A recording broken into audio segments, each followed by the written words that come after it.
Olá para todos, né? Para quem não me conhece, para quem não lembra, meu nome é José Rodrigo Dornelles Vieira.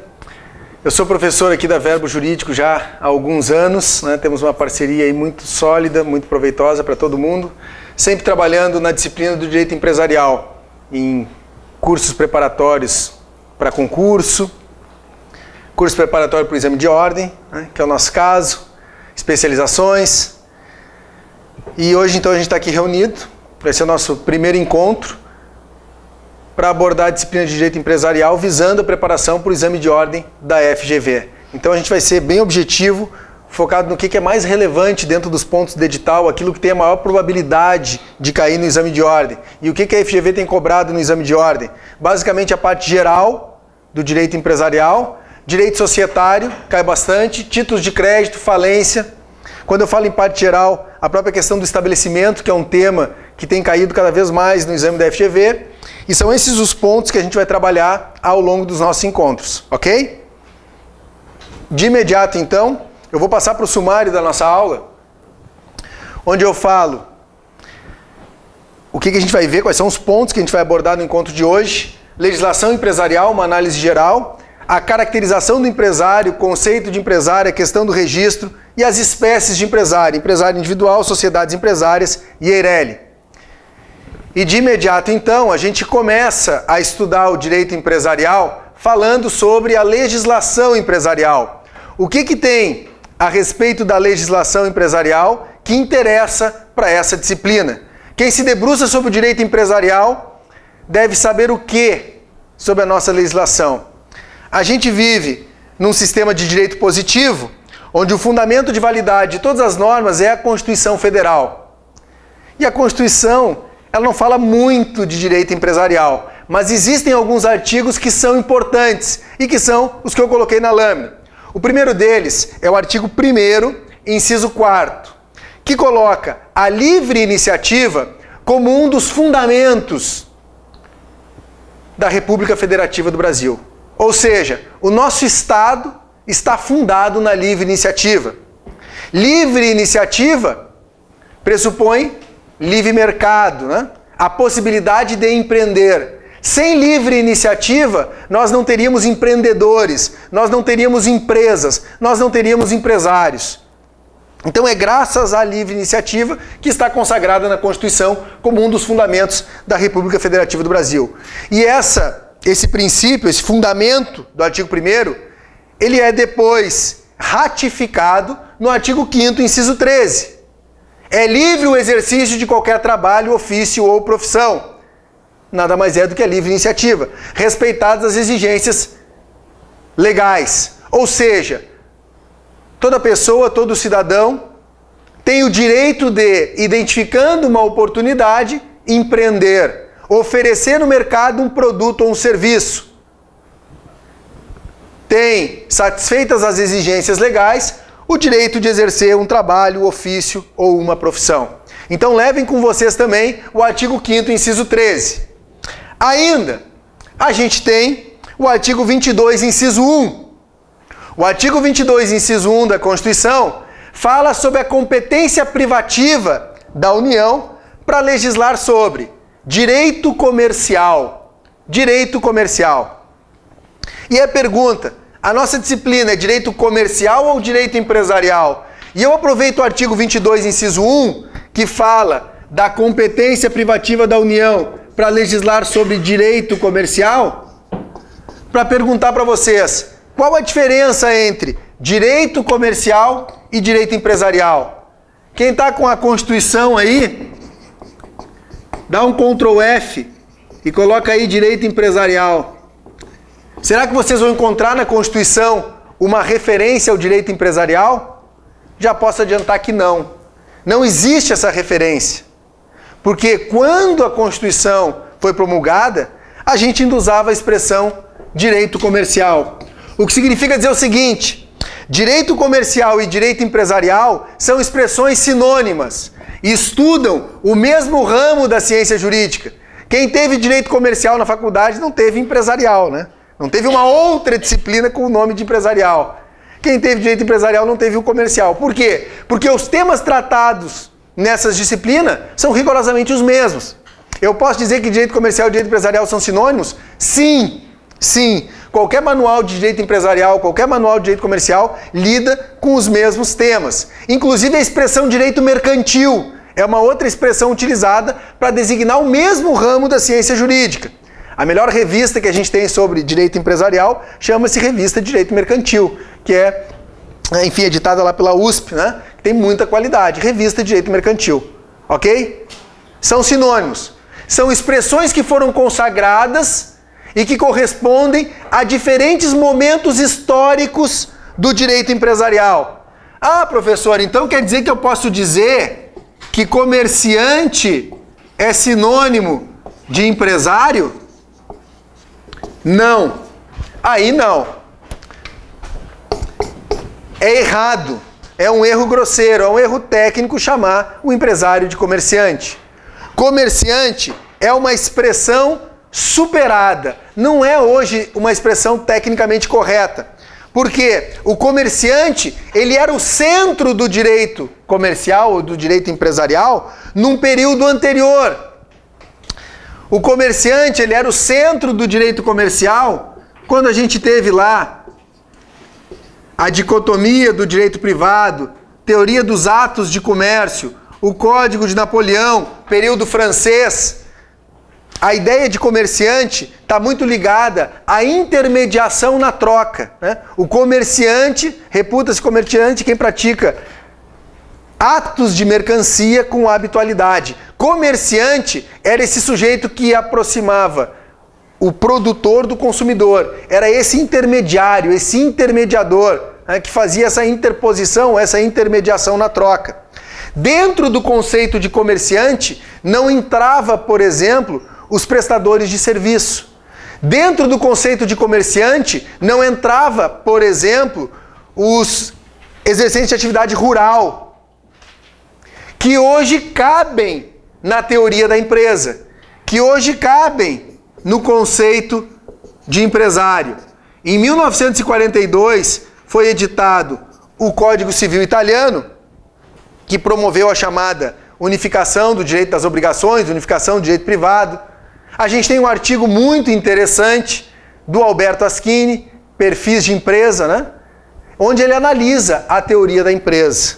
E dentro da teoria da empresa, que foi recepcionada pelo direito, né? Onde se coloca o empresário como destinatário das normas do direito empresarial. Então, mesmo aqueles manuais que falam direito comercial, se vocês pegarem uma obra hoje de direito comercial, essa obra vai colocar no centro da nossa disciplina a figura do empresário, ok? É que essa transição, ela não acontece assim, de uma hora para outra. Olha, agora está proibido de falar comercial, só se fala empresarial e empresário. A transição é um processo lento. Então a gente ainda tem resquícios desse período de direito comercial, o uso dessa expressão. Mas tecnicamente hoje só existe o empresário, né? E a tendência é que se consolide cada vez mais a expressão direito empresarial. Entenderam alguma coisa que eu falei? Sim?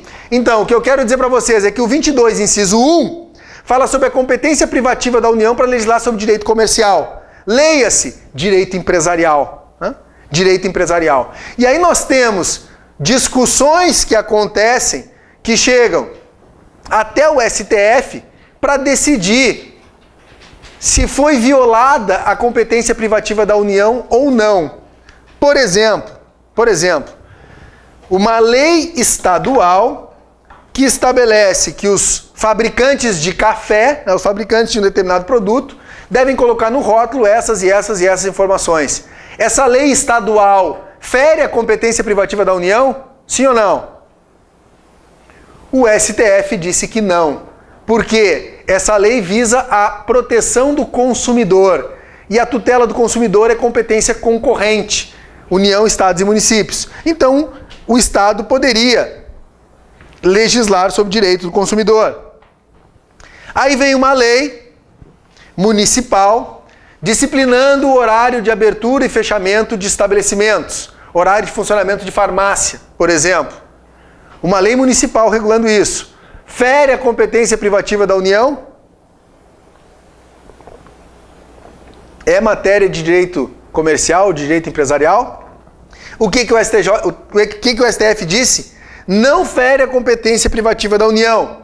Comércio local é competência do município. Então o município pode disciplinar o horário de funcionamento dos estabelecimentos, sem ferir a competência privativa da União. E aí vem uma outra lei estadual determinando a composição do Conselho de Administração de uma empresa pública ou de uma sociedade de economia mista que tem a participação do Estado. E aí o STF diz, não, composição do Conselho de Administração, isso é lá matéria da lei das SAs, da lei 6404, isso é competência privativa da União, não pode o Estado legislar sobre a composição do Conselho de Administração de uma SA, porque daí vai estar ferindo o artigo 22, inciso 1, ok?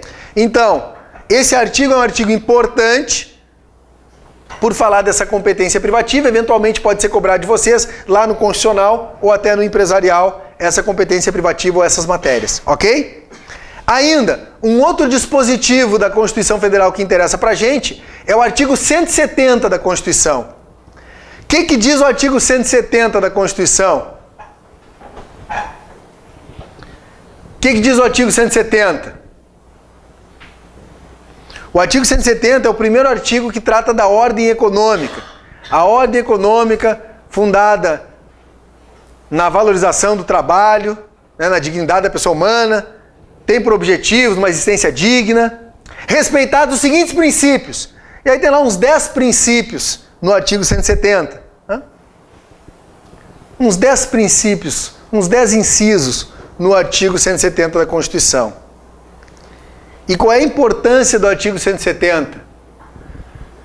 Existe uma expressão muito surrada que vocês certamente já ouviram, que é a chamada função social da empresa. Função social da empresa. O artigo 170 nada mais é do que a sede dessa função social.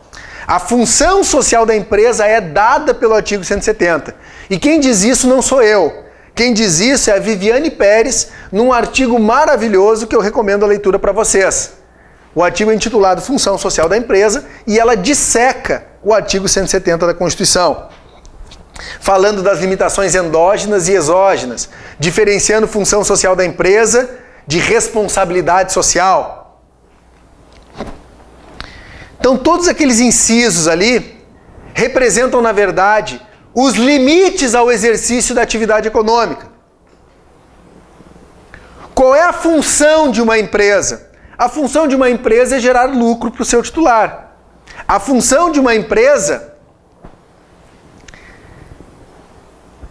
é gerar resultados, né, para aquele que a explora, para o seu titular, para aquele que a exerce. Perseguir esse lucro é um objetivo lícito ou ilícito? Posso perseguir o lucro ou não posso? Ou é vedado pelo ordenamento jurídico? Claro que eu posso. Mas eu não vou perseguir o lucro a qualquer preço. Eu não posso pisar no pescoço das pessoas para ganhar dinheiro. Eu tenho que respeitar os limites do artigo 170. Quais são os limites que falam ali? Respeito ao meio ambiente, respeito às relações de trabalho, respeito ao consumidor, respeito à livre concorrência. Ou seja, eu não posso perseguir o lucro colocando no mercado um produto que coloque em risco a saúde do meu consumidor, mentindo para o meu consumidor, enganando o meu consumidor. Eu não posso perseguir o lucro falseando a livre concorrência, limitando a livre concorrência. Eu não posso perseguir o lucro degradando o meio ambiente, usando trabalho infantil, usando trabalho escravo. Então, toda vez que eu perseguir o lucro a qualquer preço ou sem limites, eu vou estar violando o artigo 170 da Constituição. A função social da empresa, que significa o quê? As balizas, os limites. A perseguição do lucro é um objetivo lícito, desde que respeitados os limites do artigo 170. Aí eu vou estar cumprindo a função social da empresa. E na nossa terceira e última aula, quando a gente falar lá do direito falimentar, lá vai aparecer no 47, vocês nem vão lembrar mais desta fala, né? Mas está gravado, está registrado, né? A gente vai falar lá no 47 da Lei de Recuperação e Falência e lá aparece preservação da empresa, função social da empresa. Aí eu vou perguntar para vocês, o que é a função social? Onde é que está a função social? 170 da Constituição. Viviane Pérez, ok? Ainda, senhores, o 173, parágrafo 4º, que fala da repressão ao abuso do poder econômico.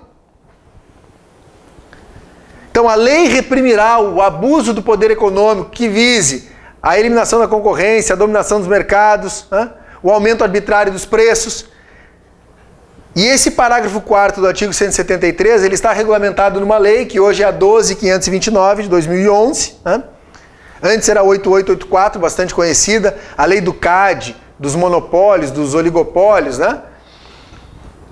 E aí nós já estamos tratando de um outro ramo da ciência jurídica, que é o direito econômico, não é mais direito empresarial, mas que tem uma grande relação com o direito empresarial. Aliás, no exame de ordem até eles colocam pontos de direito econômico dentro da disciplina de direito empresarial, que aí é a lei 12.529, ok? E por último, o artigo 179 da Constituição, que fala do quê? Do tratamento favorecido e simplificado das MEs e EPPs. Também é um ponto do edital do exame de ordem, que está lá no nosso edital, que a gente infelizmente não vai poder se deter, mas é um tema que eu gosto muito, que está regulado na Lei 123. Quem quiser estudar microempreendedor individual, microempresa, empresa de pequeno porte, que nada mais é do que uma qualificação que o empresário obtém. A gente tem lá o empresário individual, a sociedade empresária, a EIRELI, e esses sujeitos, qualquer um deles, pode se qualificar como microempresa e empresa de pequeno porte. E essa qualificação, ela é dada normalmente pela Receita Bruta. Se vocês pegarem o artigo 3º da Lei Complementar 123, vocês vão ver que pode se qualificar como microempresa e empresa de pequeno porte o empresário, a sociedade empresária, ou a EIRELI, que tem uma Receita Bruta anual de até 360 mil para CME ou até 3 milhões e 600 para CEPP. Claro que não é a única exigência, existem outros critérios para obter esse enquadramento, mas o principal critério é o critério econômico, ok? Ah, mas grande coisa me qualificar como ME e EPP, e daí? E daí que, se tu é um empresário qualificado como ME e EPP, tu tem acesso a um regime jurídico diferenciado. Tu tem acesso a um regime jurídico que te dá uma série de prerrogativas, uma série de direitos, uma série de facilidades.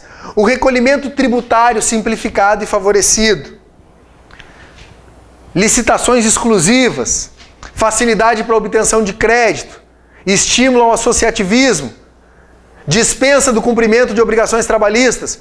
Tudo isso está previsto aonde? No Estatuto da MEPP, Lei Complementar 123, ok?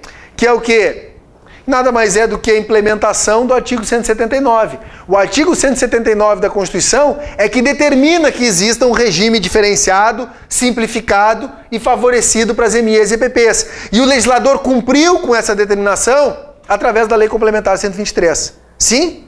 Tranquilo? Então, senhores, esses artigos, essa meia dúzia de artigos que está aí na lâmina, representam, dentro do direito empresarial, os principais artigos da Constituição, ok? Poderia citar outros, né? Poderia citar outros. Não muitos, né? Não muitos, mas fora desses aí, talvez mais uns 2 ou 3. Sim? Ainda, além da Constituição, o que mais que interessa para quem estuda o direito empresarial? Nós temos um Código Comercial. Código Comercial. Existe um Código Comercial no Brasil? Existe. Até a colega estava com ele aberto. Código Comercial, né? De que ano é esse Código Comercial? 1850. 1850 o Brasil era uma monarquia, não era uma república. Existia imperador no Brasil. E em 1850 existia escravidão no Brasil. E é de lá o nosso código. E ainda está em vigor o nosso código? Está. Na parte que rege o comércio marítimo. Dos artigos 457 a 796. Que eu saiba, aqui em Porto Alegre, nenhuma faculdade ministra direito marítimo. Lá em Rio Grande, por razões óbvias, né, a faculdade leciona direito marítimo. Tem risco de cair na OAB os dispositivos, não, só num concurso muito específico, né, em que é cobrado isso. Mas podem perguntar na OAB, como já perguntaram, se existe um código comercial, de que ano é esse código e se ele ainda está em vigor.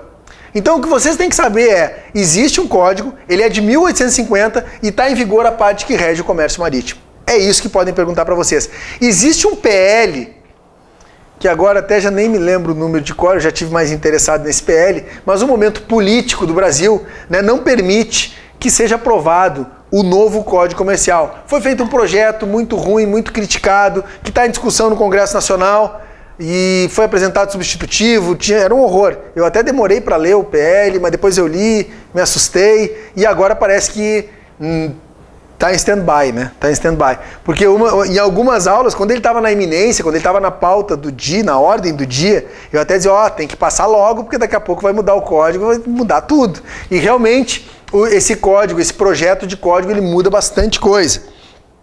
Mas me parece que agora vocês têm aí mais alguns exames para fazer ainda sob a égide da legislação atual. Não vai mudar tão cedo, pelo que me consta, ok? Depois ainda vai ter a vacácio e tal, então dá para ficar mais tranquilo. Mas daqui a pouco muda, né? Daqui a pouco muda. Então tem que se aligerar, senão daqui a pouco já vão ter que esquecer tudo que a gente estudou aqui e falar sobre um outro código.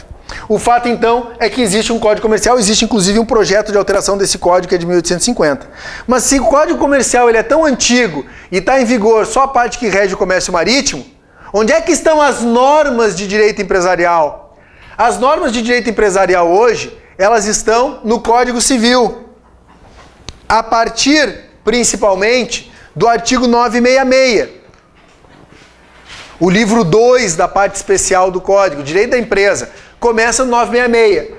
Tem ainda, numa disposição anterior, do 887 ao 926, a parte dos títulos de crédito. Depois, do 966 até o 1195, é o chamado livro 2 do Código Civil, parte especial, Direito da Empresa. E ali estão os principais tópicos da nossa disciplina, os principais temas de direito empresarial, do empresário, das sociedades, da dissolução, das operações societárias, do estabelecimento, do registro, do nome, dos prepostos, da escrituração. Se vocês tiverem alguma dúvida, algum ponto que não tenha sido abordado em aula, vocês quiserem fazer um estudo específico, estabelecimento empresarial, que é um tema que cai bastante, leiam do 1142 ao 1149. Eu quero dar uma olhada no nome empresarial, leiam do 1155 ao 1168. E claro, eu coloquei aqui os artigos do Código Civil sem prejuízo da legislação especial, porque o Código Civil muitas vezes contém apenas disposições genéricas. Ou seja, existe uma gama de legislação especial que interessa para quem estuda o direito empresarial. Na parte de títulos de crédito, a 5474, que é a lei das duplicatas, a 7357, que é a lei do cheque. Na parte de societário, a 6404, que é a lei das SAs. Na parte de dissolução, eu coloquei a Lei 11.101, que é a Lei de Falências. Então a gente tem uma série de leis especiais que interessam para quem estuda o direito empresarial. Quando a gente fala do empresário, esse enquadramento como MEI e EPP, que está na Lei 123. Quando a gente fala do nome empresarial, eu relacionei com marcas e patentes, são institutos diferentes, mas afins, né? Aí tem a Lei 9279. Então, existe essa coluna vertebral, essa espinha dorsal do direito empresarial, e existe também a legislação extravagante, que é tão ou mais importante em alguns aspectos, ok? Estão entendendo, senhores? O meu objetivo nessa primeira parte é mostrar para vocês, fazer esse sobrevoo panorâmico sobre a legislação, para vocês identificarem quais são os temas que o direito empresarial se preocupa, onde eles estão tratados, até para vocês terem essa autonomia de poder consultar, poder eventualmente se situar em relação à nossa matéria, ok? Depois desse sobrevoo panorâmico, a gente vai agora descer para estudar alguns pontos especificamente, com um pouco mais de profundidade, né? Até para se preparar efetivamente para a prova da OAB, ok? E o primeiro ponto que a gente vai falar é sobre a caracterização do empresário, o conceito de empresário. Caracterização do empresário, conceito do empresário. Antes, porém, da gente entrar na nossa disciplina, eu preciso transmitir para vocês algumas noções. Quer vocês gostem, quer vocês não gostem, quer vocês acreditem, quer vocês não acreditem, não importa. Importa, senhores, é que existem 3 conceitos que são importantes, a respeito dos quais vocês não podem fazer confusão. Eu me refiro ao conceito de empresário, ao conceito de empresa e o conceito de estabelecimento. Não interessa se vocês acreditam nisso ou não acreditam. No dia do exame de ordem, a OAB vai usar essas palavras com esse significado. A FGV vai colocar na prova esses conceitos com esse significado. Claro que ao longo das nossas aulas, eu espero que vocês entendam isso, que vocês compreendam. Mas independente de aceitar, né, saibam que no dia da prova vai aparecer com esse significado. E que eu, durante as aulas, vou usar essas palavras exatamente com esse significado. Primeiro conceito, empresário. Empresário, senhores, é uma pessoa física ou jurídica que exerce atividade econômica organizada. Empresário, senhores, é um sujeito de direito. Empresário é uma pessoa. Eu sou um empresário. Notem, pessoa física ou jurídica. Pessoa física ou jurídica que exerce atividade econômica organizada. Eu sou um empresário. Ok? Sujeito de direito. O conceito de empresário está no artigo 966 do Código Civil e nós vamos tratar sobre ele logo adiante. O segundo conceito que eu trago para vocês é o conceito de estabelecimento empresarial. Estabelecimento empresarial é o complexo de bens organizado para o exercício da empresa. Estabelecimento é res, é coisa. Tudo bem, pode ser bens imateriais, incorpóreos, intangíveis. Mas é um conjunto de bens móveis, patrimônio, objeto de direito. Eu sou um empresário, eu tenho um estabelecimento. Embora nem sempre a relação seja de propriedade, a gente pode dizer isso, né? É uma relação que estabelece do sujeito com o objeto. Eu sou um empresário, eu tenho um estabelecimento. O conceito de estabelecimento está no artigo 1142 do Código Civil. E o terceiro e último é o conceito de empresa. Empresa é atividade econômica organizada. Empresa é um complexo de relações jurídicas. Empresa entra na categoria de ato jurídico. Eu exerço uma empresa. E eu estou nesse ramo, senhores, há tempo suficiente para saber que uma das maiores dificuldades, um dos maiores vícios, um dos maiores erros que os estudantes cometem é de subjetivar a empresa. De tratar a empresa como se fosse sujeito. A empresa pagou, a empresa comprou, a empresa vendeu, a empresa fez isso, a empresa fez aquilo. Errado, errado, errado. Empresa não faz nada, senhores. Quem faz é o empresário. O empresário compra, o empresário vende, o empresário paga. A empresa é algo que o empresário exerce. Vamos lá, senhores, vamos botar a mão na massa. Vocês querem ver o correto uso da expressão empresa? Lê o artigo 974 para mim do Código Civil. Quem me ajuda? Tá com ele aí? Pode ler. Por favor. É importante trazer o código, viu, senhores? Ajuda bastante. Eu vou citar e vou pedir para vocês lerem vários artigos. Pode ler, senhores. Quem está com 974, por favor? Pode ler. Poderá o incapaz, por meio de desempenho devidamente assistido, continuar a empresa antes exercida por ele enquanto capaz. Por seus pais. Qual é o teu nome? Gabriel. Obrigado, Gabriel. Olha o que o Gabriel leu. Poderá o incapaz continuar a empresa. Continuar o quê, senhores? Continuar o quê? A atividade, né? A atividade. A atividade econômica, não é isso? Se tu pegar o parágrafo primeiro aí, Gabriel, do 974, o que diz? Nos casos deste artigo, precederá a autorização judicial após o exame das circunstâncias e dos riscos da empresa. Os riscos da empresa. Os riscos do quê, senhores? Da atividade econômica, não é isso? Leia o artigo 2º da Lei 6404. Lei 6404, Lei das SAs. Quem tem o artigo 2º? Eu leio, depois a gente volta para o Código Civil. Pode ser objeto da companhia qualquer empresa de fim lucrativo. Pode ser objeto da companhia qualquer empresa de fim lucrativo. Empresa como sinônimo de quê, senhores? Atividade. Lê o 1142 do Código Civil, o que diz o 1142, que é o conceito de estabelecimento. Alguém lê para mim, senhores? Vamos lá, por favor. Considera-se estabelecimento todo complexo de bens organizados para exercício da empresa por empresários de sociedade empresária. Qual é o teu nome? Viviane. Obrigado, Viviane. Olha o que a Viviane leu, o conceito de estabelecimento. E no 1142, são trabalhados os 3 conceitos de maneira absolutamente correta. Considera-se estabelecimento todo complexo de bens. Não é isso? Organizado por um empresário, por sociedade empresária, ou seja, organizado por um sujeito, por uma pessoa, para o exercício do quê? De uma atividade. Não é isso? Então, o estabelecimento é um complexo de bens organizado por uma pessoa, né, por um empresário, para exercer uma atividade. Não é isso que está no 1142? Sim ou não?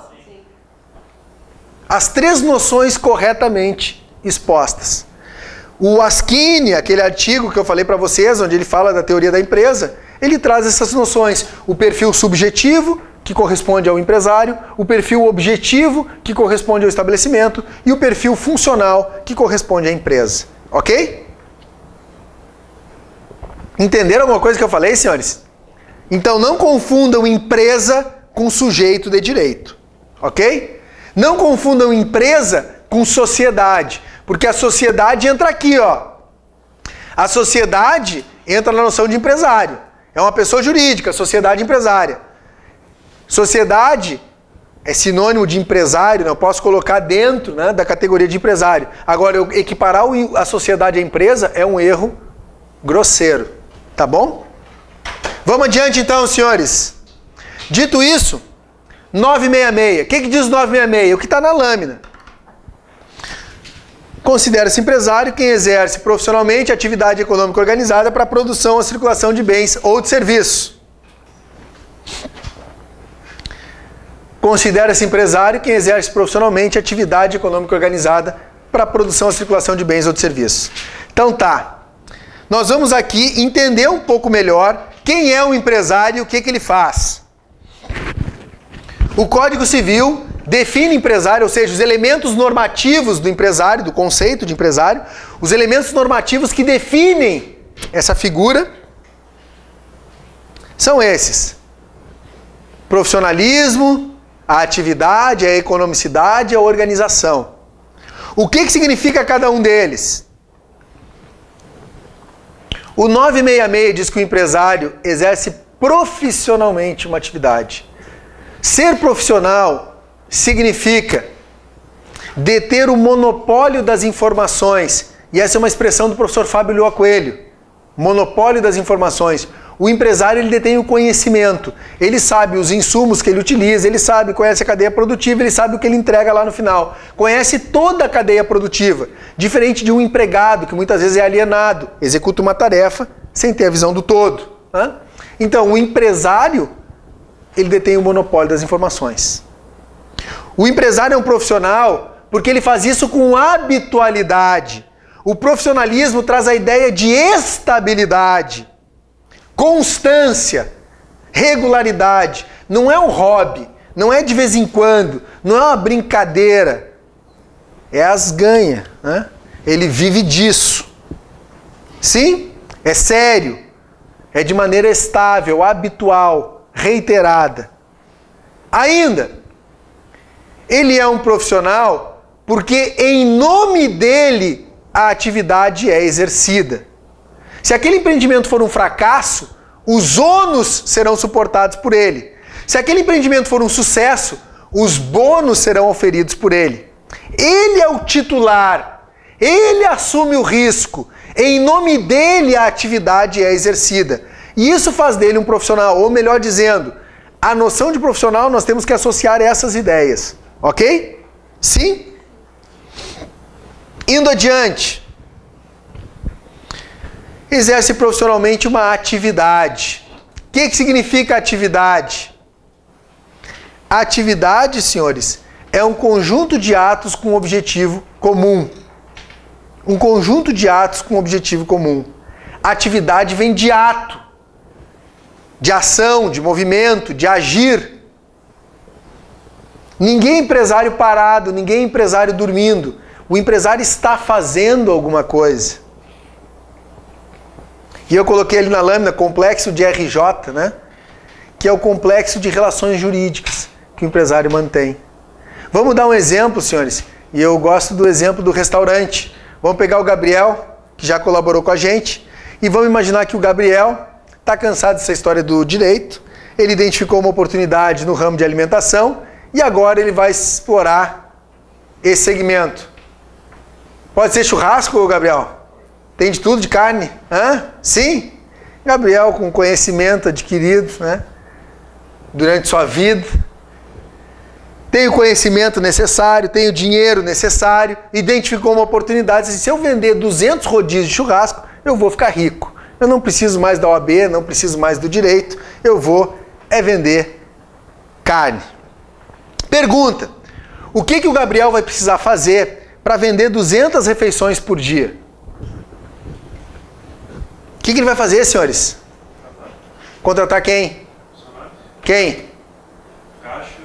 O que mais? Muita coisa. Só um caixa? Hã? Tem que criar uma empresa. Ó, qual é o nome do colega? Maurício. O Maurício falou aqui, um estabelecimento, vai precisar de um local, de um espaço, né? Onde ele vai instalar o estabelecimento. Ele vai pegar um imóvel. Tu tem esse imóvel hoje, Gabriel? Não, ele vai ter que comprar ou alugar um imóvel. Sim ou não? E aí vai largar um monte de gente lá dentro, tranca todo mundo lá dentro, é isso? Hã? É assim que funciona? O que mais? Mais ou menos. Hã? Vai ter caixa? O que mais? Só isso, um caixa e um local e tá feito. O resto... Comprar materiais. Hã? Comprar materiais. Que tipo de material, Maurício? Materiais da restaurante. Por exemplo? Buffet, Que mais? pratos, Que mais? doces. Que mais? Vai ter que comprar torneiras, Que mais? facas, Que mais? Não, só isso? verdura. Alguém ajuda, não é só o Maurício. Quem vai montar é o Gabriel. Gabriel, tu vai levar o que pra lá, tia? Carne. De boi ou de vaca? Tem diferença, né, senhores? Hã? Tem diferença. E aí, que mais? Vai levar o boi vivo? Ou a vaca viva? Hã? Vai levar morto? Tu que vai matar? Vai ter um fornecedor, vai ter um açougue, sim ou não? Sim. Que mais? Só carne vai vender lá? Verdura? Que mais? Vai ter que ter arroz. Sim ou não? Sim. Sim? Vai feijão. Só o caixa, vai ter o caixa. O Gabriel vai assar, vai servir, vai limpar, é tudo com ele. Quem mais vai ter, senhores? Cozinheira. Cozinheira, que mais? Garçom, que mais? Assador. Que mais? Alguém para limpar? Não vai ter alguém para limpar? Sim? Senhores, o que eu quero mostrar para vocês? Dá trabalho, né? Vender 200, dá trabalho. O Gabriel, ele vai praticar um monte de atos. Não porque ele quer, não porque ele gosta, mas porque ele precisa. Sim ou não? Porque ele quer oferecer no mercado 200 refeições. Porque ele quer vender 200 rodízios de churrasco. Ele vai fazer tudo o que for necessário para vender 200 churrasco. Vai contratar um assador, daqueles bons, que dá cuspida na carne, não é isso? Esse aqui é o bom. Vai contratar cozinheira. Vai botar florzinha em cima da mesa, Gabriel? Vai? Vai! Mas precisa de florzinha em cima da mesa para vender churrasco? Precisa ou não precisa? Sim ou não? Vocês viram botar florzinha em cima da mesa? Não vai ter nem toalha, né, senhores? Não precisa nem ter toalha. Vai comer, o negócio é bruto ali, certo? Sim ou não? Vai desperdiçar dinheiro em arranjo de flores? Sim ou não? Claro que não, senhores, não precisa, né? Enfim, o Gabriel vai fazer o que for necessário para vender 200 refeições. Aquilo que ele entende que vai ajudar a vender, é claro que ele vai fazer. Aquilo que for frescura, ele não vai fazer. Percebem? Então, numa linguagem mais sofisticada, a gente pode dizer que o Gabriel vai manter um sem número de relações jurídicas. Relação jurídica com o proprietário do imóvel. ele vai ser locatário. Relação jurídica com uma instituição financeira que vai administrar os recebíveis. Relação jurídica com os empregados. Relação jurídica com os fornecedores de carne, de verdura, de prato, de talher. Ou seja, um sem número de relações jurídicas. E não é uma coisa que ele faça uma vez e acabou. Beleza, vendi 200 refeições. Beleza, contratei o meu garçom, agora eu posso ficar em casa dormindo, posso viajar. É isso? Ele vai estar todo dia lá vendo se o garçom está atendendo direito, se a carne está chegando direito, se a limpeza está funcionando. Sim ou não? E ele vai fazer um monitoramento disso. Por isso que é uma atividade, porque é reiterado, porque é constante. Não é um ato que tu pratica e acabou. É permanente. E o Gabriel só vai parar de fazer isso quando ele morrer ou quando ele se aposentar. Quando ele passar adiante o restaurante. Enquanto ele for empresário, ele vai organizar essa rede de contratos. Já foi dito pelo Keynes, que é um autor americano, que a empresa é um feixe de contratos. O empresário nada mais faz do que coordenar essa rede. A empresa nada mais é do que uma convergência de relações jurídicas. Um centro de imputações. E eu tenho que organizar essas relações. E essas relações têm que me gerar um negócio que funcione. Né? Tem que ter um restaurante que funcione, que venda comida, que atraia cliente, que a carne seja boa, bem localizada, um bom preço, que as pessoas se sintam seguras, que seja agradável. Sim ou não? Senão não funcionou a tua empresa. Mas a empresa do Gabriel nada mais é do que praticar todos os atos necessários para vender 200 refeições. E se o teu negócio é vender óculos, tu vai praticar todos os atos necessários para vender óculos. Se o teu negócio é vender cadeira, tu vai fazer o que for necessário para vender cadeira. Se o negócio é vender curso preparatório para OAB, tu vai fazer tudo que é necessário, vai contratar os melhores professores. Não, brincadeirinha, senhores. Vamos lá. Não, é sério, né? Os melhores professores. Vamos lá. Mas a gente está falando da churrascaria do Gabriel. Economistas entenderam a atividade? Sim ou não? Economicidade. O Gabriel faz isso não porque ele quer acabar com a fome no mundo. E é muito bom que existam pessoas que sejam filantropos, que queiram praticar atividade de benemerência, que queiram acabar com a fome no mundo. Esse sujeito vai ser qualquer coisa, né? Vai ser o rei dos pobres, vai ser um santo, um padre, enfim, o que for. Vai constituir uma ONG, uma associação, mas não vai ser um empresário. Porque todas as atividades, todos os atos, todas as relações mantidas pelo empresário sempre são informadas pela economicidade, o intuito lucrativo. Mesmo essas ações de liberalidade, né? Não, ações de responsabilidade social, não existe isso, né? Não existe isso. Só faz essas ações para ter um retorno, né? Ainda que indiretamente, uma posição no mercado, uma percepção perante os consumidores, né? Então, mesmo as ações de responsabilidade social, elas indiretamente visam o lucro. Tu não pode desperdiçar o dinheiro dos acionistas, dos investidores, fazendo doações ou atos gratuitos. Isso está até na lei das SAs. Então, não pode fazer esses atos, né, dando com o dinheiro dos outros, fazendo esmola, fazendo caridade com o dinheiro dos outros. Empresa não foi feita para fazer caridade, né? Existem outros meios da gente fazer a caridade, ok? Porque a economicidade é algo que qualifica, que caracteriza o empresário. Sim? Porém, existem alguns sujeitos que exercem profissionalmente uma atividade econômica e não são empresários. Existem alguns sujeitos que exercem profissionalmente uma atividade econômica e não são empresários, porque lhes falta o elemento da organização. Eu estou falando de quem aqui? De quem, senhores? Olha só, qual é o nome da colega? Vilmara? Da Vilmara? Muito bem, da Vilmara. Muito bem. Onde é que está isso? Isso está no parágrafo único. No parágrafo único do 966. Não se considera empresário quem exerce profissões intelectuais. Quem é que entra aí, da Vilmara? Exemplo, não, exemplo. Exemplos, quem exerce... Escritores. Quem mais? Advogados. Quem mais? Só escritor e advogados. Hã? Me ajudem. Paola. Quem mais entra aí, senhores? Quem mais? Médico. Quem mais? Dentista? Fisioterapeuta? Professores? Sim ou não? Todos esses, certo? Todos esses exercem atividade econômica, mas de maneira não organizada. E aí nós vamos entender um pouco o que é essa organização. O que é essa organização? Organização aqui no sentido econômico. Empresa, senhores, é um fenômeno estudado pela economia. Não é a geografia que estuda a empresa, não é a física que estuda a empresa, não é a química que estuda a empresa, não é a matemática que estuda a empresa, nem o direito. A empresa surgiu nas ciências econômicas, microeconomia, teoria da firma, teoria do consumidor. Lá se estuda a empresa como um modo de produção econômico. E a empresa vingou lá na economia, não porque eu gosto, não porque ela é bonita, não porque eu quero, mas porque ela é mais eficiente, né? Assim como o direito tem o dilema da justiça, né? O objetivo do direito é distribuir a justiça, não é isso? Dar a cada um aquilo que é seu. O dilema da economia é o dilema da escassez. Existem necessidades ilimitadas e recursos limitados.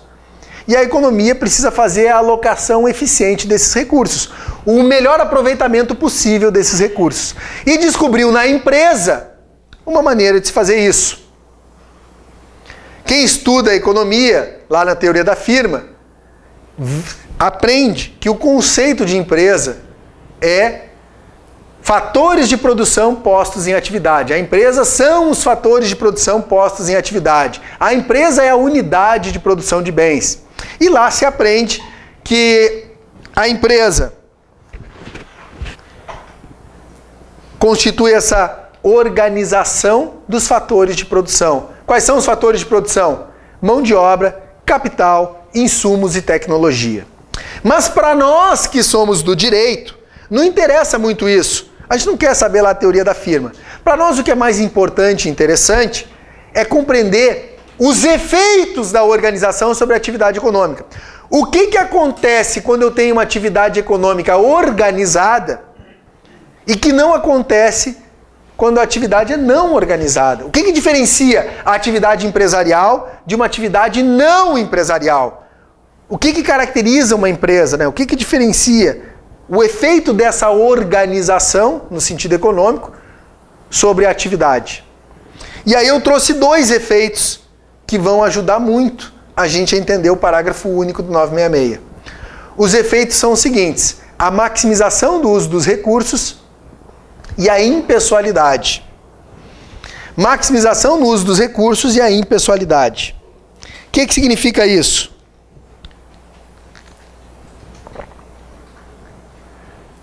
A empresa, senhores, ela é uma estrutura impessoal. Vocês já ouviram aquela frase: ninguém é insubstituível? Sim ou não? Sim. Essa é uma frase que combina perfeitamente com uma estrutura empresarial.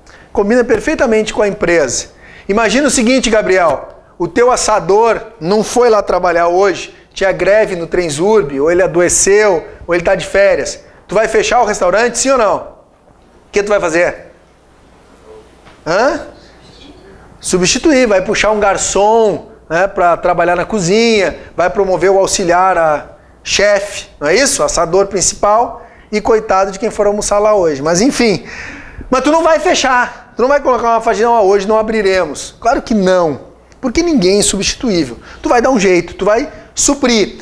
A estrutura se sobrepõe às pessoas. A empresa é uma estrutura impessoal. A empresa é mais do que as pessoas que a compõem. Entendem isso?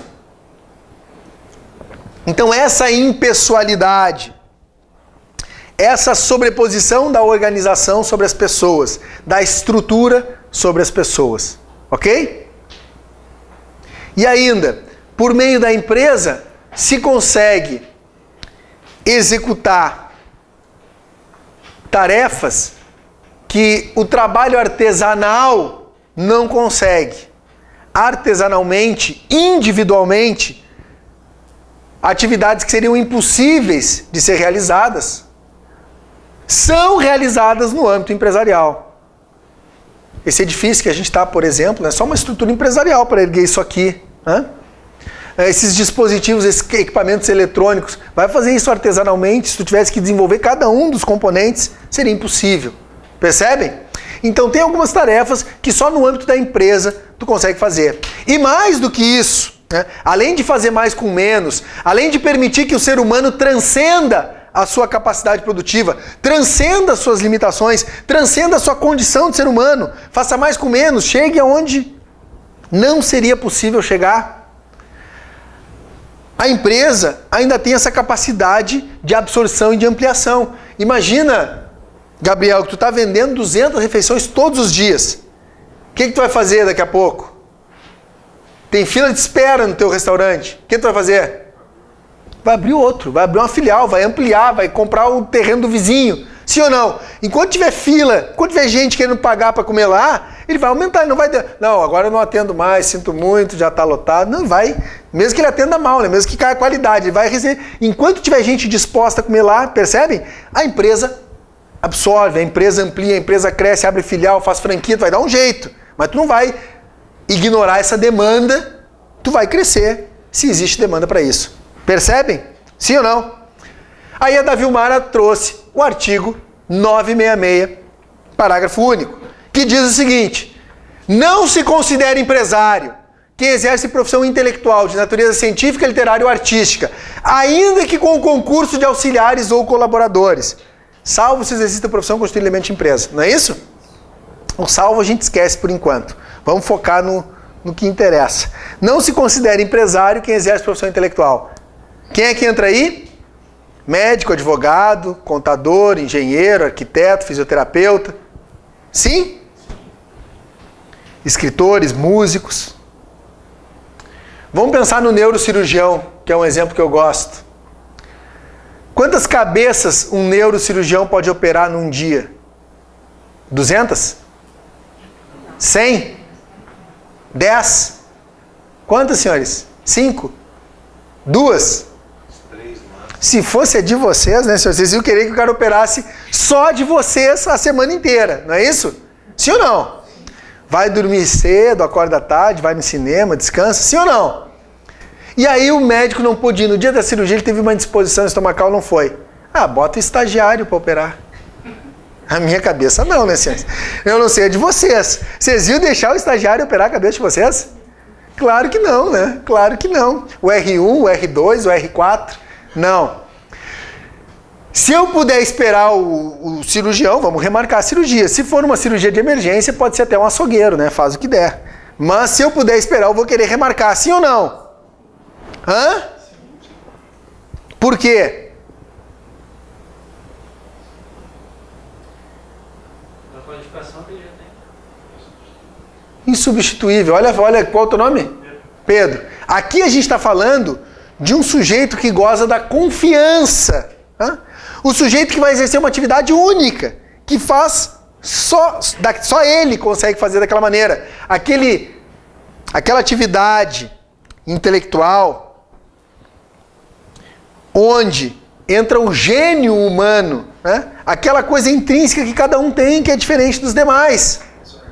Personalíssimo, é uma atividade personalíssima, de confiança. Sim ou não? Imagine um outro exemplo interessante para ilustrar isso, é um cantor, é o Roberto Carlos. Roberto Carlos vem fazer um show em Porto Alegre. E no caminho para o Beira-Rio, o carro dobra à esquerda. Vai ter show? Não vai ter show, mau presságio, né? Então vamos cancelar o show. Só que na plateia está o Maurício. E o Maurício conhece todo o repertório do Roberto Carlos. E o Maurício tem uma voz afinadíssima. Parece o Rouxinol cantando, né? E ele tem uma performance de palco melhor que a do Roberto Carlos. Lembra o Elvis Presley no auge. A minha pergunta, será que o sujeito que pagou R$2.000 para ver o Roberto Carlos vai aceitar assistir um show do Maurício? Sim ou não? É claro que não, mesmo que o Maurício seja melhor. Ele canta melhor, ele dança melhor, ele é mais bonito. Tem a voz melhor. Não interessa, eu quero assistir o rei. A pessoa ainda vai dizer assim, assistiu o último show do Roberto Carlos. Não é isso? Por quê? O Roberto Carlos é insubstituível ou não é? É ou não é? Existe outro? Não, não. Percebe a diferença? Um contador, senhores. Pode ser qualquer um, meu contador? Ah, qualquer um. Pega aí na lista telefone. Nem tem mais lista telefone. Vai na internet, dá um Google aí. Pode. Senhores, se meu contador fala o que ele sabe, a minha esposa se separa de mim, eu vou preso. Não, que isso? Brincadeirinha. É só um exemplo de idade. Pior que tá gravando, né? Você tá gravando. Não, nem tenho contador, sou eu que faço tudo, tá? Mas enfim, percebe? Não precisa nem ser bom, não precisa nem saber contabilidade, tem que ser de confiança, né? Tem que ser de confiança. Eu vou fazer uma cirurgia plástica, vou mexer no meu nariz, aproveitar e já fazer uma lipo. Vai ser qualquer um. Quem é que eu vou chamar, senhores? O Dr. Ray, né? É o médico da minha confiança. Eu não vou deixar qualquer um mexendo no meu corpinho. Sim ou não? Da Vilmara, percebe a diferença entre esses profissionais, entre o médico da tua confiança, o contador da tua confiança, o professor da tua confiança? Para aprender direito empresarial tem que ser. Senão não vai aprender. Pode vir o Spinelli, pode vir o João Pedro, né? São outros excelentes professores, mas não vão ensinar da mesma maneira. Sim? Entenderam isso? Podemos ir adiante? Então, além disso, esses são os elementos normativos do conceito de empresário, tá? Para ser empresário, tem que estar registrado na junta comercial, sim ou não? Quem não tem registro pode ser empresário? Sim ou não? Eu falei alguma coisa de registro aqui? O 966 fala de registro da Vilmara. Exige o registro ou não? A caracterização do empresário, ela é uma caracterização econômica. Nos elementos normativos do conceito de empresário, não fala em registro. Eu sou um empresário se eu exerço profissionalmente atividade econômica organizada. O registro é uma obrigação que vai atribuir regularidade à atividade empresarial. Quem não tem registro pode ser considerado empresário? Sim, mas será empresário irregular. A caracterização do empresário independe do registro. O registro é uma obrigação do empresário. O que diz o 967? Quem está com ele aí pode ler, por favor. É obrigatória a inscrição do empresário no registro de empresas mercantis, na respectiva sede, antes do início da sua atividade. É obrigatória, é uma obrigação. Se tu não cumpre com essa obrigação, tu é um empresário, o regime jurídico incide, mas tu vai sofrer uma série de ônus por não ter cumprido uma obrigação. Tu vai ser um empresário irregular. Olha os ônus que vão incidir sobre o empresário irregular. Não vai possuir CNPJ, não assina carteira de trabalho, não recolhe tributos, não tem conta bancária, não pode se enquadrar como MEPP. A responsabilidade é ilimitada, não participa de licitações. Se houver falência, já vai haver crime falimentar, não tem direito à recuperação judicial, os livros não têm eficácia probatória. Ok? Todos esses são os ônus. Existe muito empresário irregular no Brasil, senhores? Sim ou não? Como é que pode? Tem CNPJ um sujeito? Não tem. Tem nota fiscal um empresário irregular? Assina carteira? Não assina. Como é que existe esse sujeito? Imagina como é que o Gabriel vai funcionar. Vocês sabem como é que é? Rapidamente, isso aí não é tão pertinente para o exame de ordem, mas para vocês entenderem como é que é o mundo aí fora. O Gabriel vai fazer uma seleção. Vai contratar um garçom. Qual é o nome do colega? O Pedro. O Pedro se candidatou lá para ser garçom, passou em 4 etapas, teve entrevista, psicotécnico, prova de línguas, não é isso? Por quê? Porque o Gabriel não vai dizer, aqui é um empreendimento frio, clandestino, né? Aqui é tudo marginalizado, e de fato é tudo marginalizado, mas o Gabriel não vai dizer isso. Ele vai querer transmitir para o Pedro uma aparência de licitude. Aqui é um sério, né? A nossa sociedade é muito séria, é muito exigente, é rigoroso, padrão de qualidade. Sim ou não, Gabriel? E na hora de assinar a carteira, o que ele vai dizer para o Pedro? Ele vai pedir a carteira de trabalho para o Pedro. O Pedro vai levar um mês para entregar a carteira de trabalho, não lembro onde é que está. Quando entregar a carteira de trabalho, o Gabriel vai ficar sovando aquela carteira, tá com o contador, tá com o advogado, até que vai ter uma conversa séria com o Pedro, mas vai ter que fazer uma cara de surpresa, viu, Gabriel? Cara de surpresa. Pedro, tu não sabe o que eu descobri. Tu não sabe o que eu descobri. Fiquei muito chateado. Tchê, se eu for assinar a tua carteira, eu vou ter uma série de custos, encargos, sabe? Contribuições sociais, esse negócio é roubalheira aí, pagar uns tributos, tal. Então é o seguinte, esses R$2.000 que eu tô te pagando, não vai dar. Vai ter que ganhar um salário mínimo. Eu vou ter que baixar o teu salário para poder dar conta, porque eu vou gastar mais um salário inteiro com esses encargos. A não ser que tu prefira ganhar R$2.000 sem carteira assinada. O que tu prefere, Pedro? R$2.000 sem carteira assinada ou um salário mínimo com carteira assinada? Precisa pensar, senhores? O que tu vai dizer pro Gabriel, Pedro? Hã? É nós, né, Gabriel? Dá pra mim aqui 2.000, né? Tamo junto, dá dinheiro pra esses corruptos roubar, não, isso ainda vai tirar um sarro. Vocês já são parceiros, já tá há 3 meses lá, o Gabriel é teu amigo. Sim ou não? É assim, mas é mais ou menos assim que as coisas funcionam. O empresário irregular, ele oferece uma vantagem econômica. Ele sabe que não pode assinar carteira. E quando ele precisa de nota, o que ele faz, senhores?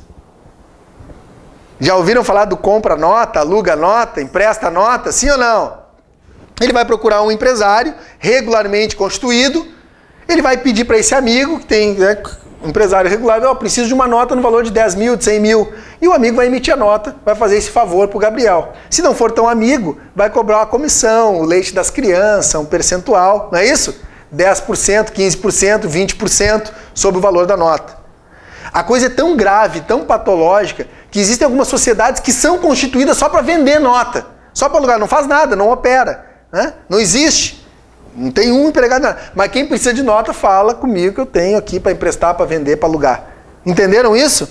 Sim ou não? É assim que o empresário irregular sobrevive. É comprando nota, é prometendo vantagem para os seus empregados. É um risco, é um risco. É uma atividade ilegal, irregular, clandestina, ilícita. Nada disso que eu falei é lícito.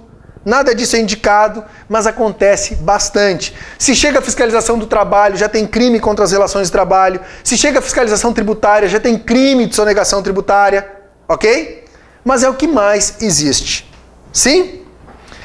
Dito isso, senhores, vamos adiante. Falando agora dos excluídos do regime jurídico empresarial. E eu vou pedir a compreensão de vocês, para vocês aguentarem até terminar essa lâmina, e aí depois a gente faz um intervalo. Pode ser? Aqui eu apresento 4 grupos de sujeitos que exercem atividade econômica, ou que estão ali no limite, pelo menos os 3 de baixo principalmente, né? Que estão ali no limite do direito empresarial, né? Que a gente até pode pensar que é empresário, mas na verdade não são empresários. Então são 4 grupos de sujeitos que não se inserem no regime jurídico empresarial, estão fora do regime jurídico empresarial. Primeiro grupo, quem não exerce atividade econômica organizada. E na verdade esse primeiro grupo é uma leitura a contrário senso do artigo 966. O 966 diz: considera-se empresário quem exerce profissionalmente atividade econômica. Se eu não exerço atividade econômica organizada, eu não sou empresário. Sim ou não? Eu nem precisava colocar esse grupo, né? Ah, isso é óbvio. Empresário é quem exerce, se o sujeito não exerce, ele não é empresário. O problema é que existem exceções. Essa regra, ela é óbvia, mas não é bem assim. Porque às vezes o ordenamento jurídico vai permitir que alguns sujeitos, mesmo sem exercerem atividade econômica organizada, mesmo sem explorarem uma empresa, se insiram no regime jurídico empresarial. Exemplo disso, a SA e o MEI. O que é a SA? Onde é que está a exceção da SA? 982, parágrafo único. Pode ler o 982 caput e o parágrafo único, por favor. Quem está com ele aí pode ler. Considera-se empresária a sociedade que tem por objeto o exercício de atividade própria de empresário, sujeito a registro, e simples as demais. Só fazer uma pausa. Qual é o teu nome? Fabiano. Fabiano. O caput do 982, ele traz a dicotomia do direito societário, a divisão entre sociedade simples e sociedade empresária, que basicamente é aquele artigo 966. Quem exerce atividade econômica organizada, né, em sociedade vai ser a sociedade empresária. Os profissionais do parágrafo único do 966, sociedade de médicos, sociedade de arquitetos, sociedade de engenheiro, sociedade de contadores, um grupo musical, vai constituir as chamadas sociedades simples, né? Então aquelas que não exercem atividade empresarial. É isso que está no caput, a divisão entre sociedade simples e empresária. Toda sociedade visa lucro, mas nem toda sociedade é empresária. E a gente vai falar sobre isso quando falar de sociedades. O que nos interessa agora é o parágrafo único. Por favor, só não lembro teu nome. Fabiano. Vai lá, Fabiano, obrigado. Independentemente de seu objeto, considera-se empresária a sociedade por ações. E simples a cooperativa. Aí vem o parágrafo único e diz assim, ó, independente do objeto, considera-se empresária a sociedade por ações e simples a cooperativa. O que significa dizer o seguinte, eu não vou olhar para os elementos normativos do 966 quando eu estiver tratando de uma SA. Não interessa se ela exerce profissionalmente uma atividade econômica organizada. A SA é um tipo societário que é regulado pela Lei 6404, que tem 300 artigos. E o legislador diz assim, em razão desse tipo societário, a SA sempre vai ser empresária. Quem adota esse tipo societário sempre se submete ao regime jurídico empresarial. O que significa dizer o seguinte, mesmo que eu tenha lá uma sociedade que seria simples, se adotar um tipo de SA, ela vai se submeter ao regime jurídico empresarial. A SA sempre é empresária, independentemente do seu objeto. E sabe como é que se coloca na prova para pegar vocês? Colocam assim, para ser uma sociedade empresária, tem que exercer atividade própria de empresário sujeito a registro. Ou só será sociedade empresária aquela que exercer atividade própria sujeita a registro, que é a regra do 982. Mas aí esquecem da exceção, né? Então estaria errado, porque a SA, mesmo que não exerça atividade própria de empresário sujeito a registro, né? Então tu pode se submeter, pode ser uma sociedade que submeta ao regime empresarial, mesmo sem exercer profissionalmente atividade econômica organizada. 982, parágrafo único. Porque daí tu não vai olhar para o aspecto econômico que ela faz. É o tipo societário que joga essa sociedade para o regime empresarial. Entenderam isso? Então a regra é que para ser uma sociedade empresária, tem que exercer profissionalmente uma atividade econômica organizada. Mas aí vem o parágrafo 982 assim, não, mas a SA é diferente. Independentemente do objeto, ela sempre vai ser considerada uma sociedade empresária. E aí cai por terra, né, Davimara? Se disserem assim, só vai ser empresária a sociedade que exerce... Não, porque eu tenho a SA, eu tenho exceção. Ok? Oi? E ainda temos o MEI. O MEI é uma coisa um pouquinho diferente. Alguém já ouviu falar no MEI? O que significa o MEI? Microempreendedor individual. Muito bem, Viviane. O que é um microempreendedor individual? Ele é regulado lá na Lei Complementar 123. A Lei Complementar 123, eu falei para vocês, tu pode te enquadrar como ME, como EPP, se tu tiver uma receita bruta até 360 mil por ano. 360 mil por ano. E aqui, a receita bruta até 3 milhões e 600. O MEI, ele tem que ter uma receita bruta anual de até 60 mil. Receita bruta anual dá 5 mil bruto por mês. Em termos de atividade empresarial, isso é algo assim incipiente, né? Insignificante, irrelevante. É um nanico, né, do ponto de vista empresarial. Ainda, se a gente lê o 18A, 18C, o artigo 68, a gente vai ver que o microempreendedor individual, ele tem que estar inscrito como empresário individual. Ele pode ter no máximo um empregado que receba um salário mínimo nacional ou piso da categoria. E ele vai ter uma contribuição para a Seguridade Social, que é uma contribuição fixa. Para que foi criado o MEI? O MEI, senhores, é uma medida muito louvável, uma política pública de inclusão social que visa dar um vínculo com a Seguridade Social. Uma série de agentes econômicos que estavam excluídos do regime da Seguridade Social, né? Que não contribuíam lá como autônomo, agora tem um valor fixo, é mais barato, é mais fácil. Né?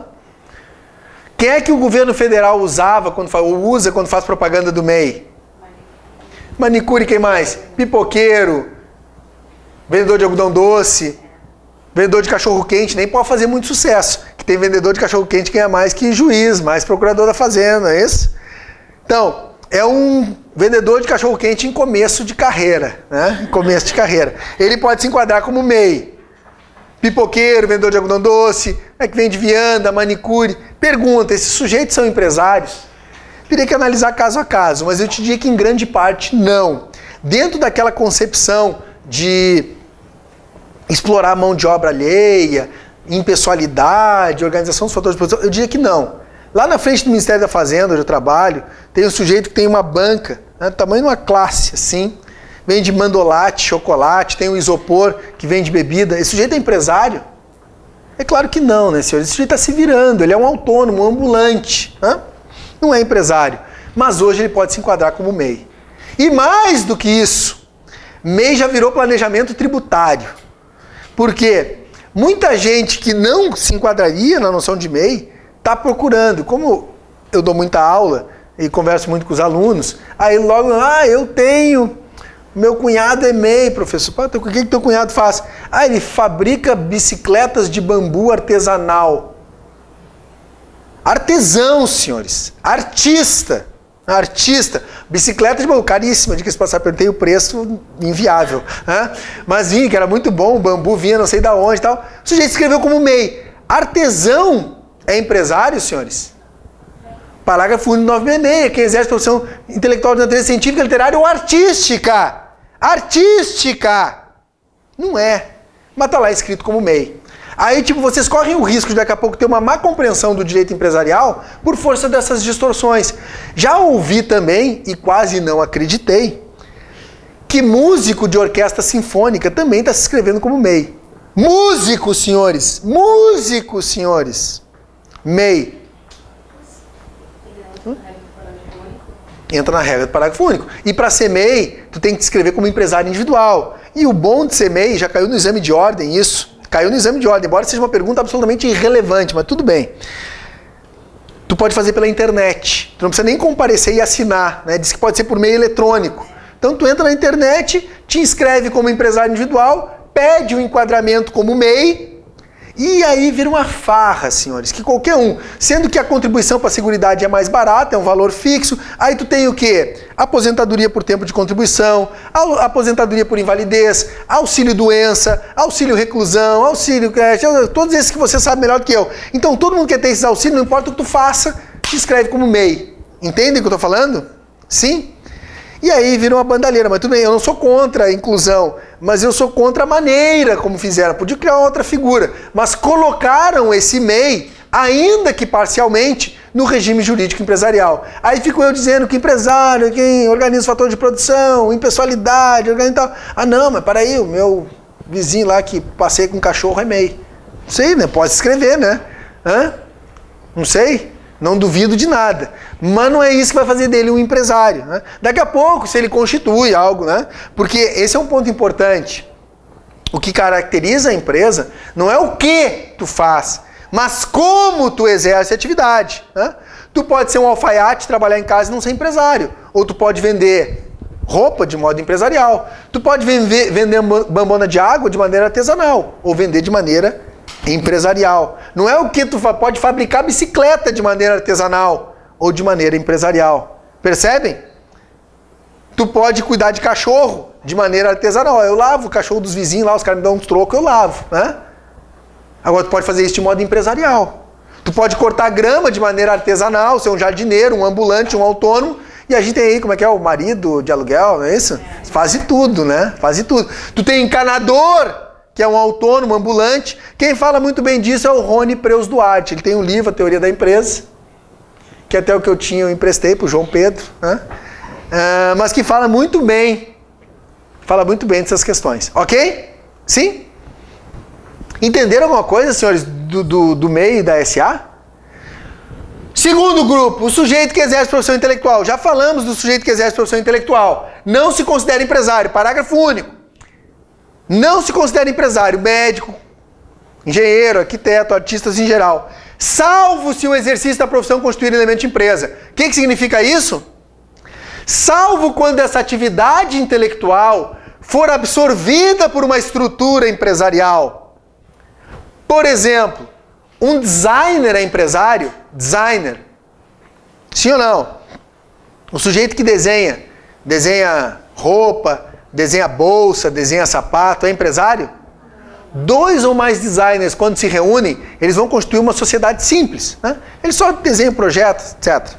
Agora, se esses designers estão inseridos numa fábrica de móveis, por exemplo, que tem lá um núcleo de criação que projeta as linhas que vão ser produzidas, que vão ser fabricadas por essa fábrica.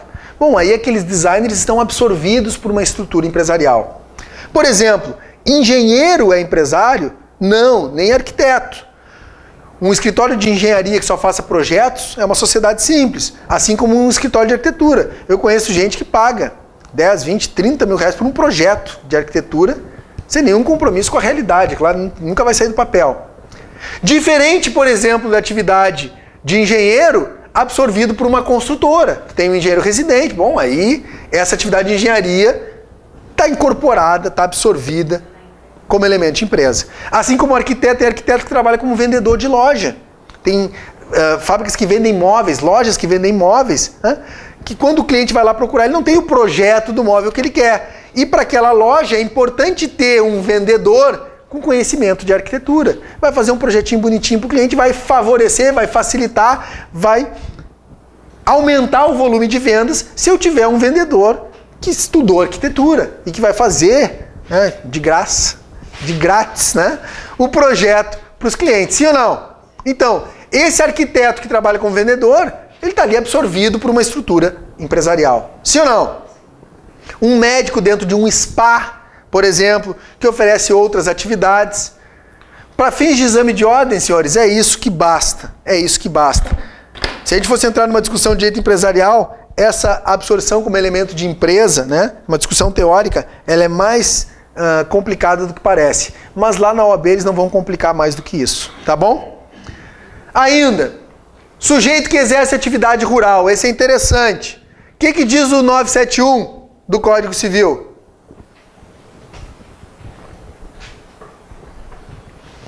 O que diz o 971, senhores, para a gente fazer um intervalo? O empresário cuja atividade rural constitua sua principal profissão pode observar as formalidades de que trata o artigo 968, seus parágrafos, requerer inscrição no registro público de empresas mercantis da respectiva sede, caso que, depois de inscrito, ficará equiparado para todos os efeitos ao empresário sujeito a registro. Obrigado, Viviane. Compara o 971 com o 967. Olha a diferença. Só o início. O que diz o 967?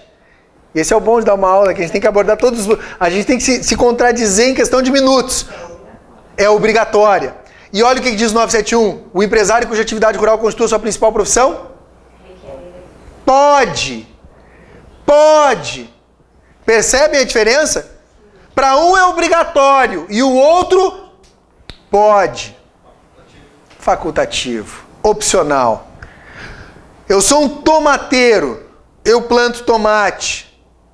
Tenho todos os requisitos do 966. Do ponto de vista econômico, eu sou um empresário. O regime jurídico empresarial vai incidir sobre esse tomateiro? Sim ou não? Sim ou não? Só se ele quiser. Só se ele optar pelo regime. É facultativo. Para qualquer outra atividade, ele está obrigado. E mesmo que ele não faça o registro, o regime incidiu, ele é um empresário irregular. Se ele é um restaurante, é uma floricultura, é uma loja que vende óculos, uma ótica, relojaria ótica, uma loja que vende roupas, é obrigatória a inscrição. Agora, se eu crio gado, se eu crio ovelha, se eu planto tomate, eu posso requerer. Caso em que, depois de inscrito, não existe a figura do rural irregular. Porque o rural que não fez a sua inscrição não está violando nenhuma norma. Ele vai ser um produtor rural, vai ter a nota de produtor rural, vai ser fiscalizado, mas ele não vai se meter ao regime jurídico empresarial. Tem algumas questões importantes aqui. Por exemplo, quando a gente falar lá na última aula, recuperação judicial, para requerer a recuperação judicial, tu tem que ser empresário, sociedade empresário. Um rural que não fez a inscrição, está excluído do regime, não pode pedir recuperação judicial. E aí fala o seguinte, tem que exercer regularmente a atividade pelo período de 2 anos. Não está escrito que tem que estar inscrito há 2 anos. Fala que tem que exercer atividade regularmente há 2 anos. O que eu entendo? Bom, tem que ter inscrição. O que aconteceu lá em São Paulo? Os rurais se inscreviam na junta e 30 dias depois pediam recuperação judicial. O que eu faria? Negaria. O que o Tribunal de Justiça de São Paulo fez? Pode. Porque eles exerciam uma atividade regular, antes eles estavam regular. E aí, não, os 2 anos de atividade regular como produtor rural. E aí, bom, então nem exige a inscrição, né? Se é assim, né? Nem para que vai ser empresário, então? Deixa o sujeito lá. Não, aí tu te escreve, 15 dias depois te escreve. Eu acho, sabe, não engoli ainda. Eu não engoli. Mas tá assim. Né? A rigor, o rural sem inscrição na junta não pode pedir recuperação. Deram uma flexibilizada. Depois o STJ até reviu, mas me parece que ainda está em aberto esse entendimento. Tá? A lei de recuperação fala em 2 anos de atividade regular e o TJ de São Paulo entendeu que tu podia te inscrever faltando 30 dias ali antes do pedido. Acho errado. A única vantagem para ele seria essa. Seria essa. Alguma questão de não para fins de exportação, de inclusão em determinados nichos. Alguma. Mas não é. Tributariamente, segundo me consta, aqui no Rio Grande do Sul, vale a pena tu não estar inscrito. Porque tem um regime tributário melhor não estando inscrito. E ainda, se tu te inscreve, tu tem algumas obrigações de escrituração de livros empresariais, que também é um pouco mais rigorosa em relação ao empresário. Por isso que, segundo me consta, o pessoal aqui da Expo Inter, praticamente todos não têm inscrição na junta comercial.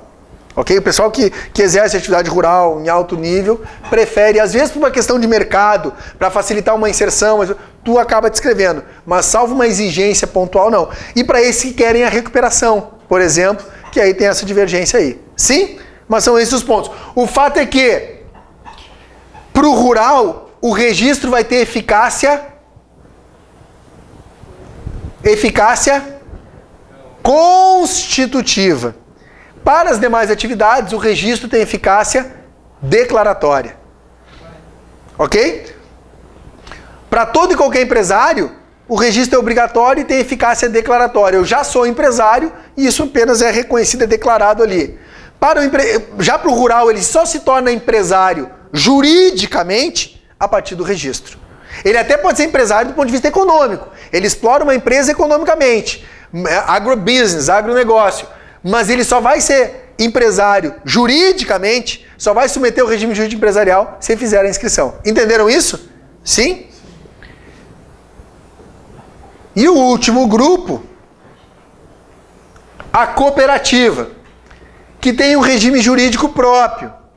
O mesmo artigo que fala que a SA sempre vai ser empresária, diz que a cooperativa nunca vai ser empresária, ou seja, sempre vai ser uma sociedade simples. A gente tem alguns artigos que é o 1093 ao 1096 e mais a lei 5764 de 71. A gente tem que ter cuidado com a cooperativa em relação a um aspecto importante. O que diz o 982, parágrafo único? Lê pra gente de novo. Fabiano, obrigado. Independentemente do seu objeto, considera-se empresária a sociedade por ações e simples a cooperativa. Agora lê o 1150. O que diz o 1150?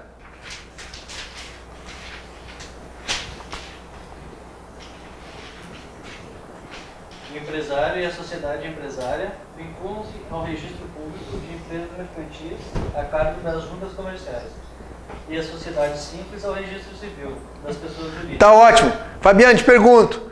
Cooperativa tem ato constitutivo arquivado aonde? Ó, o 982, parágrafo único, diz que a cooperativa é o quê? Sociedade simples. O 1150 diz o quê? Que o empresário e a sociedade empresária vinculam-se à junta e a sociedade simples vinculam-se a quem? E aí pergunta, a cooperativa tem ato constitutivo arquivado aonde? Viviane? Basta saber ler para responder isso, sim ou não? Hã? Basta ler os 2 artigos, né? Não precisa nem pensar. Está escrito que a cooperativa é uma sociedade simples é registrada no registro civil. Só que a resposta estaria errada. E é por isso que eu faço esse alerta para vocês. Porque é fácil ser induzido em erro lendo o parágrafo único do 982 e lendo 1150. Como assim, professor? Pois bem, a cooperativa é a única sociedade simples que tem o registro na junta comercial. Por quê? Porque se entendeu que a Lei 5764 de 71 não foi revogada. E lá tem um dispositivo, agora não lembro se é o 8º ou o 18, que diz que o ato constitutivo da cooperativa é arquivado na junta. Ah, professor, mas a lei, o Código Civil não é posterior à lei das cooperativas? É, mas a lei geral posterior não revoga a lei especial. Então, claro que tem questões políticas e econômicas envolvidas aí, mas o fato é que as cooperativas continuam sendo arquivadas na junta, majoritariamente. Essa questão caiu inclusive num concurso público de notarial e registrador e pode cair na OAB. A gente até encontra cooperativas arquivadas em registro civil, mas a maciça maioria e os órgãos lá, as OCIPs, as associações, organizações que cuidam das cooperativas, elas não reconhecem os registros feitos no registro civil. É na junta comercial. E a outra sociedade simples que não vai para o registro civil é a sociedade de advogados, que é exclusivamente na OAB, ok? Todas as outras sociedades simples é no registro civil de pessoas jurídicas. Entenderam o que eu falei? Então, senhores, para resumir, estão excluídos do regime jurídico empresarial quem não exerce atividade econômica organizada, salvo o MEI e a SA. Está excluído do regime empresarial o sujeito que exerce atividade intelectual de natureza científica, literária ou artística, ainda com concurso de auxiliares ou colaboradores, salvo se o exercício da profissão constituir elemento de empresa. O sujeito que exerce atividade rural está excluído do regime jurídico empresarial, salvo se, além da caracterização econômica, ele fizer o registro na junta. E o último grupo, as cooperativas, que nunca serão incluídas no regime empresarial. Ok? Dito isso, vamos fazer um intervalo e daqui a pouco a gente volta.